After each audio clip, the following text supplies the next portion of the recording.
A palavra de Deus é viva, perfeita e eficaz. E o estudo, a análise de hoje, que nós vamos fazer é sobre o capítulo 5 de 2 Reis, a cura de Naamã, o general do rei Ben-Hadad. Mais uma vez falando de quem está de fora do reino, de fora dos braços do Eterno, quem é pagão. Está o contexto: rei Jeorão de Judá, rei Acabe do norte. Então, no caso aqui, o rei especificamente é Jorão, tá? O contexto do reino do norte não vai ser utilizado, estamos falando de Eliseu. Esse cenário, comandante Naamã do exército da Síria, corajoso, mas com lepra, tá?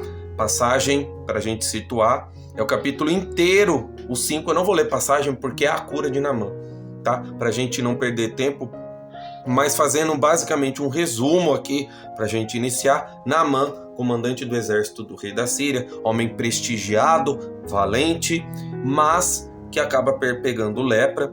E aqui, ficando claro, o Senhor livrará a Síria. É um detalhe crucial, e usa o tetragrama YHWH, Yod Rei Vav Rei, Yahweh, enfim, indica que o próprio Altíssimo usou o pagão Naamã para ficar essa mensagem. Mais além tem a passagem de Lucas da cura do servo do centurião romano, a cura da filha da cananeia, nós temos aqui a cura de Naamã, uma passagem conhecidíssima, e ele age em todas as nações, independente das divisas territoriais, enfim. Mas leproso, e frisa essa questão: homem corajoso, prestigiado, mas leproso. A lepra, né, que hoje a gente enxerga como uma doença viral, né, bacteriana, enfim, não sou biólogo, mas o que a gente enxerga hoje de lepra é a hanseníase, mas é uma doença no Antigo Testamento totalmente espiritual. Tem passagens, né, capítulo 12 e 14 de Levítico, falando a respeito do tratamento da lepra. A passagem que eu vou ler aqui da Miriam, que estava tramando, né, armando contra Moisés, e ela ficou leprosa, né, 7 dias de isolamento do arraial para poder realmente ficar comprovado que ela ficou curada realmente. Mencionei por esses dias os 7 dias, né, a questão do 7. E a glória terrena, essa questão da impureza, são contrastes muito grandes. A Síria, império fortíssimo, tá, que assolou Israel durante muito tempo, né, com relação aos ninivitas, Jonas, enfim. E ela é uma doença, a lepra, né, uma doença socialmente estigmatizante e simboliza a imperfeição humana, uma marca mesmo, tá? Ora, da Síria tinham saído bandos que na terra de Israel levaram cativa uma menina. Essa menina foi levada para trabalhar, a servir cativa, mas a serviço do rei, e mesmo numa condição de servo humilde e pequenininha, o Altíssimo, o Eterno, usou ela como remanescente da fidelidade dele e realizou esse grande milagre. E ela disse: se o meu Senhor estivesse, né, no versículo 3, estivesse com o profeta que está em Samaria, já deixando claro e deixando entender essa questão do Eliseu, tá? A menina não teve dúvidas, a fé dela era absoluta, e ela fala com a possibilidade não, mas a certeza de que daria certo, e a cura seria realmente o resultado da manifestação do eterno milagre através do profeta. No versículo dos 4 ao 7, né, dos versículos 4 ao 7 da passagem do capítulo 5, Naamã vai até o rei, envia uma carta dizendo que levasse com o servo, né, a comitiva, 10 talentos de prata, 6.000 ciclos de ouro e 10 mudas de roupa. Muitas riquezas, né? Assim, centenas de quilos de ouro e prata, e Naamã confiou nessa solução da menina, mas usando o poder e influência terrena, né? Eles não era nem uma questão de eu desviei da crença do pai. Não, ele não conhecia, ele achou, beleza, eu tenho poder, eu tenho influência, eu tenho dinheiro, eu vou comprar essa cura, entendeu? Como se ele tivesse ido com um convênio particular até o médico, né?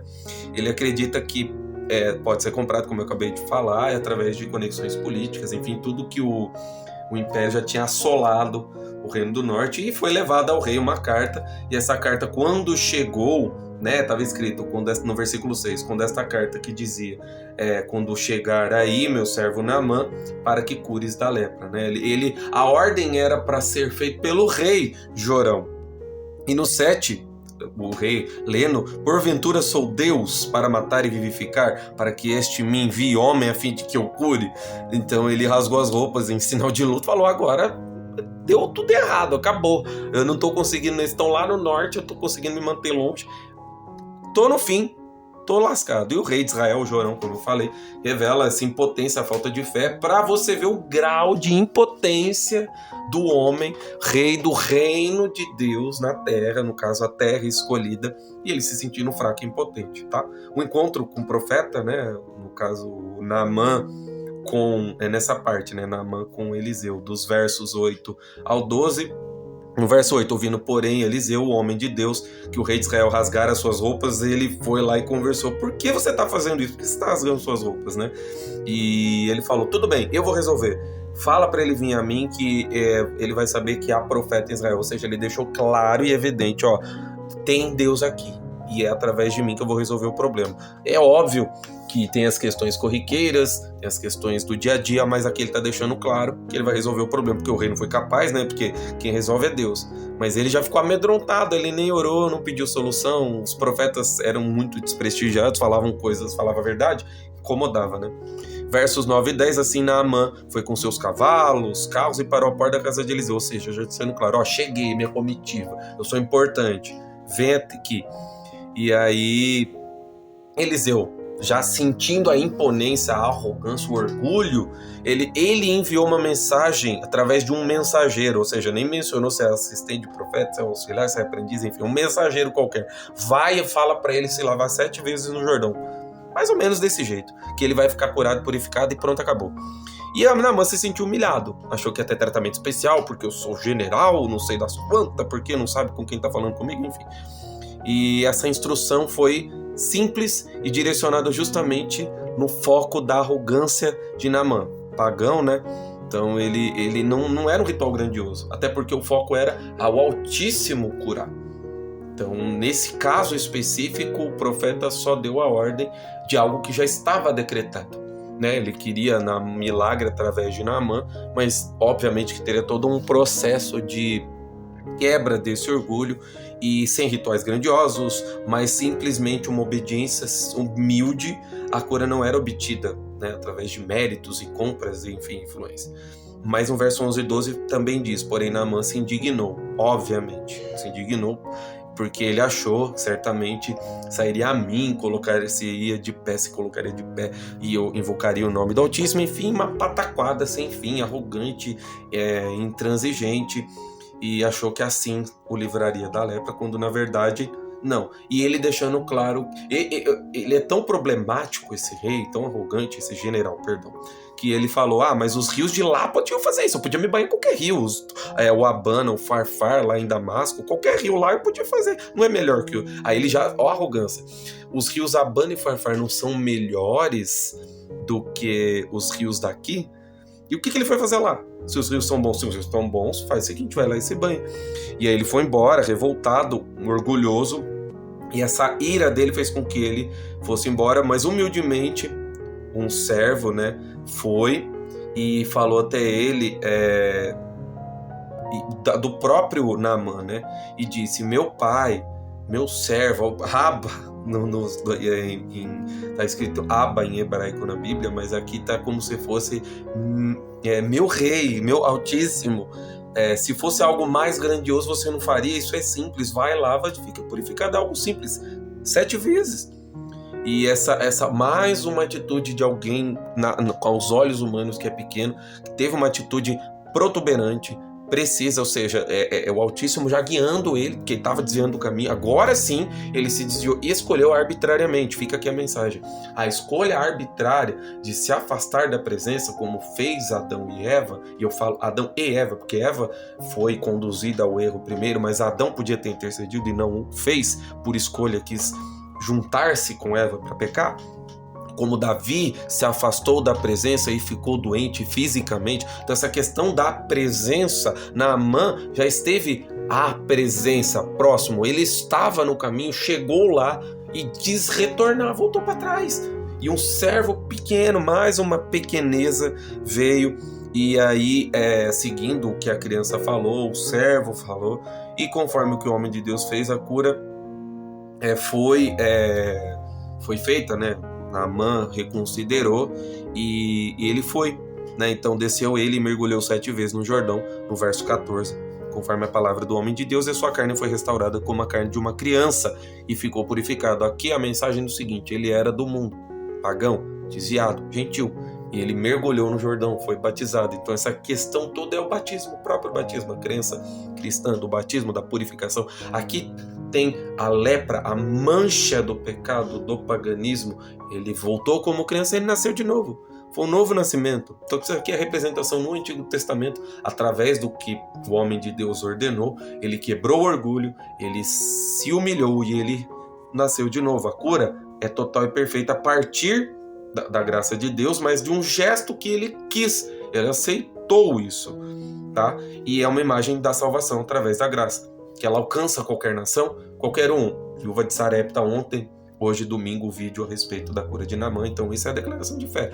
Qualquer um, tá? O povo de Israel, os judeus, não são a graça da salvação, não é exclusiva deles. Eles foram escolhidos para mostrar o que o milagre de Deus, do Altíssimo, faz, mas não serão eles somente os exclusivos. Tanto é que judeu veio depois da divisão das tribos, quase meio milênio depois de Abraão, Isaac e Jacó, um trem muito distante.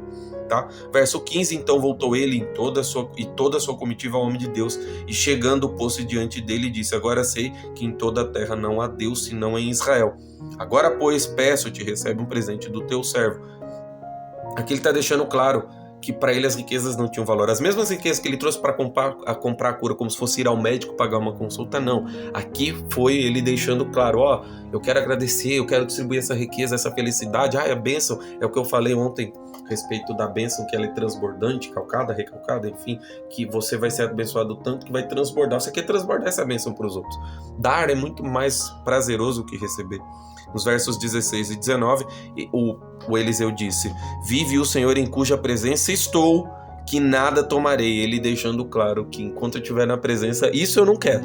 Eu não quero ser igual a você, eu não preciso dessas riquezas, eu tenho a maior riqueza de todas, que é a presença.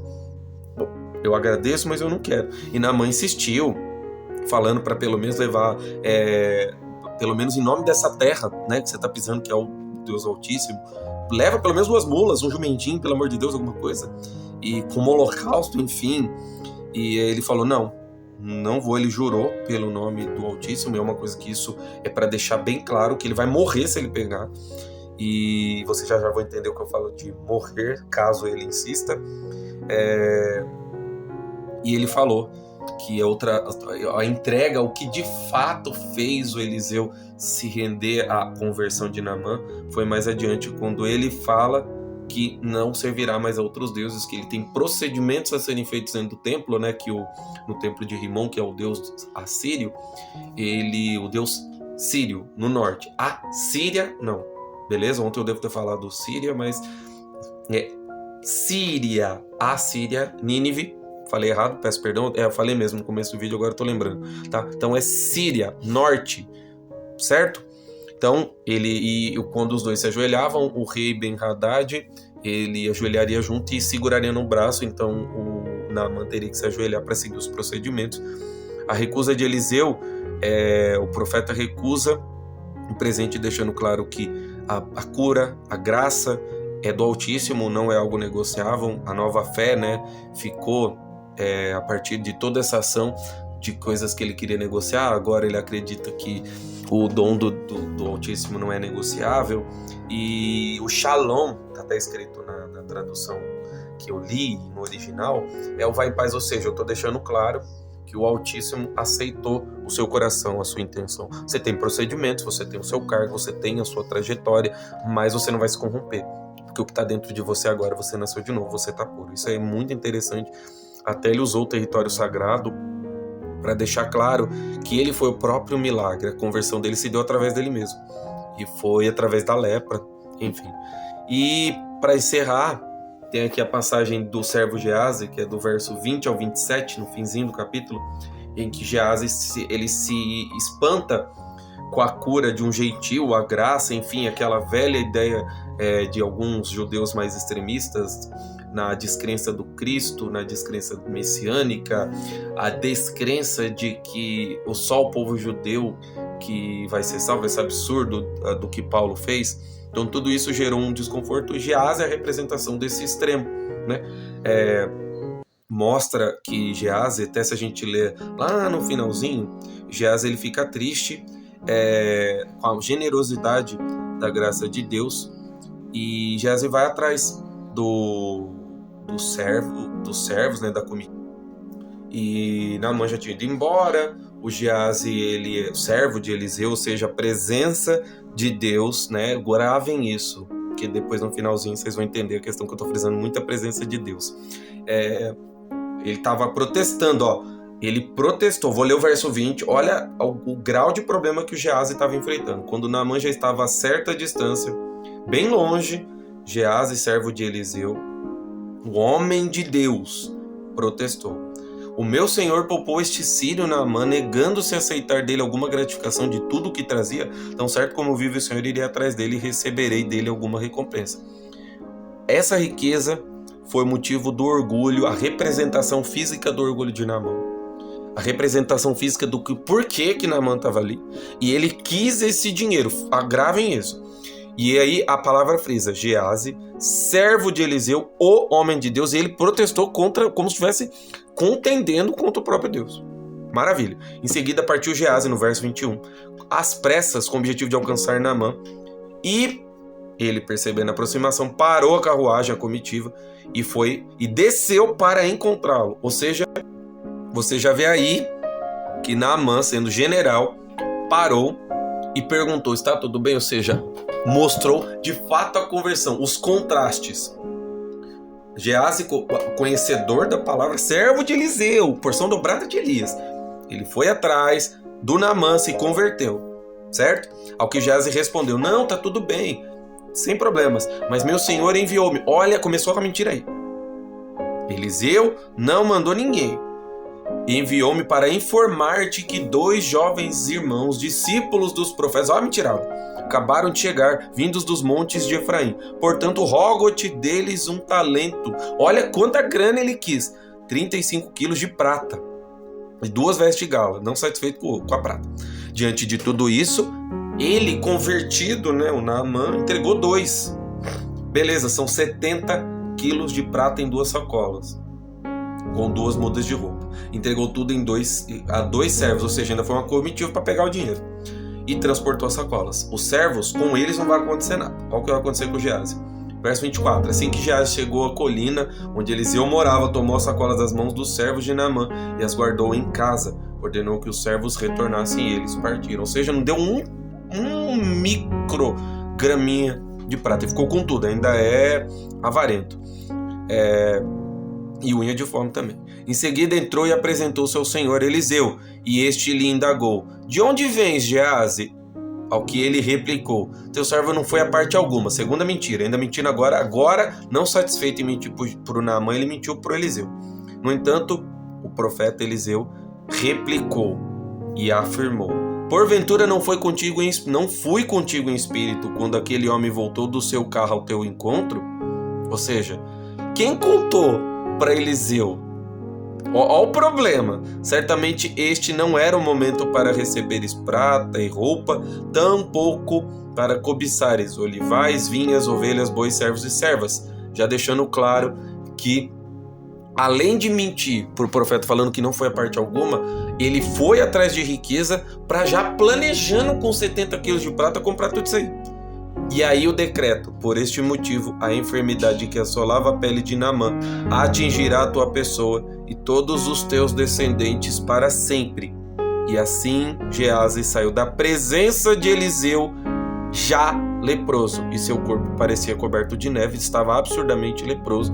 Saiu da presença. Quando nós escolhemos fazer como Miriam, na passagem de Números, capítulo 12, né, quando ela saiu da presença, né, Números capítulo 12, versos 1, 2, 6 ao 10, eu não vou ler tudo, mas é a passagem que ela e Arão estavam conversando, mas se o Altíssimo, o YHWH, o Yod, Rei, Vav, Rei, o Deus, o Eterno, enfim, fala com Moisés, porque ele não fala conosco? E no verso 6 ele fala: e disse: ouvi agora as minhas palavras. Se entre vós há profeta, eu, o Senhor, em visão a ele me faço conhecer, ou em sonhos falo com ele. Mas não é assim como o meu servo Moisés. O verso 7, que é fiel em toda a minha casa. 8, boca a boca falo com ele, e de vista, e não por enigmas. Por isso não verá a semelhança do Senhor, porque, pois, não tivestes medo de falar contra o meu servo, contra Moisés. Assim, a ira se acendeu contra eles, a ira do Senhor, e ele se retirou. A nuvem se retirou sobre a tenda, e eis que Miriam ficou leprosa como a neve.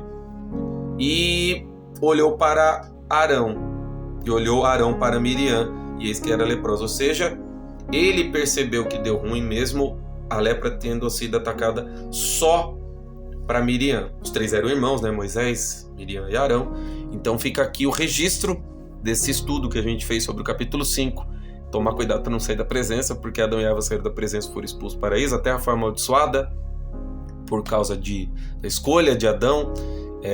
Miriam foi amaldiçoada. Moisés, né, quando bateu lá no deserto, que ele, ao invés de falar a rocha, ele bateu com o cajado. Ele escolheu sair da presença e desobedecer. Ou sair da presença aqui, nessas passagens todas que a gente viu, era sair da presença. Se você analisar o milagre do machado de sexta, analisar a viúva de Sarepta ontem e analisar o Geazi hoje, né, o Naamã, todos que obedeceram estavam à presença. E isso eu frisei muito. A presença, o estar com o Altíssimo. Geazi não quis, e ele era servo do profeta. O Naamã, que era pagão de fora, valorizou mais a palavra. Tomemos cuidado com isso. Às vezes a gente está na mesa, sentado com o Altíssimo, e às vezes a gente acha que está tudo bem. Eu sou filho do rei. E dá nisso, serva do profeta acabou se vendendo e ficou leproso. Agora ele deveria pegar os 70 talitos de prata e tentar procurar um médico para se curar. Numa época que os profetas curavam através do Altíssimo. Um absurdo, uma contradição. Ele tinha prata, mas possivelmente, a Bíblia não conta, mas possivelmente morreu de lepra. Que o Altíssimo Criador possa nos abençoar, que nós possamos crescer na graça e no conhecimento do nosso Pai Celestial. Um abraço e até a próxima.